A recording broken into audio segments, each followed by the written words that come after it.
মেয়ে নাসিফা অ্যাথলিক চ্যাম্পিয়ন হয়ে স্বর্ণপদক পেয়ে দেশের নামকে উজ্জীবিত করল। দক্ষিণ ২৪ পরগনা খেলার জগতে বরাবরই আলাদা গুরুত্ব রেখেছে। এই জেলার কুলপি ব্লকের বেলপুকুর গ্রাম পঞ্চায়েতের রাঙাফালা গ্রামের দরিদ্র মুসলিম পরিবারে জন্ম নাসিফার। বাবা শফিউল্লাহ জমাদার পেশায় প্রান্তিক কৃষক, মা সিদ্দিকা খাতুন আশাকর্মী। ৩ মেয়ের মধ্যে বড় নাসিফা ছোটবেলা থেকে খেলাধুলার প্রতি ভীষণ আগ্রহী আর খেলাধুলা করতে খুব ভালোবাসে। গ্রামের স্কুলে পড়াশোনার পাশাপাশি প্রতিদিন ভোর থেকে গ্রামে রাস্তার অলিতে গলিতে দৌড় প্র্যাকটিস করত নাসিফা। প্রাইমারির পাঠ শেষ করে নাসিফা কাকদ্বীপ বামানগর হাই স্কুলে ৫ম শ্রেণীতে ভর্তি হয়।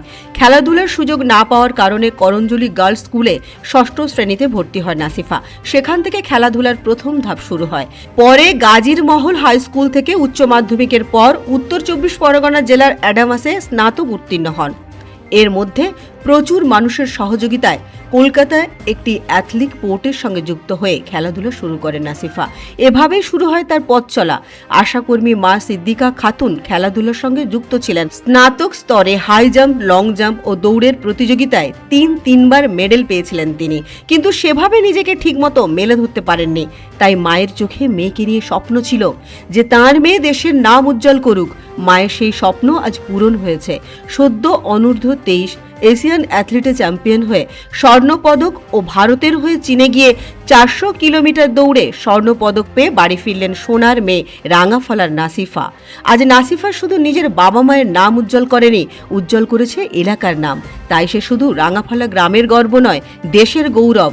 আর সে দেশের হয়ে সম্মান নিয়ে বাড়ি ফিরতেই তাকে দেখার জন্য এলাকার হাজার হাজার মানুষ কুলপির বেলপুকুরে এসে জড়ো হন। তাকে ফুলের স্তবক দিয়ে বরণ করার পর তার হাতে স্মারক তুলে দিলে সম্বর্ধনা জানালো, আশীর্বাদ করলো এলাকার বিশিষ্ট গুণীজন। আপ্লুত হয়ে মাকে জড়িয়ে চোখের জল ফেলল নাসিফা, কারণ আজ সে তার মায়ের স্বপ্ন পূরণ করেছে। আর এই আনন্দঘন মুহূর্তের সাক্ষী থেকেছে গ্রামের হাজার হাজার মানুষ। কুলপি থেকে উজ্জ্বল বন্দ্যোপাধ্যায়ের রিপোর্ট, পূবের কলম ডিজিটাল।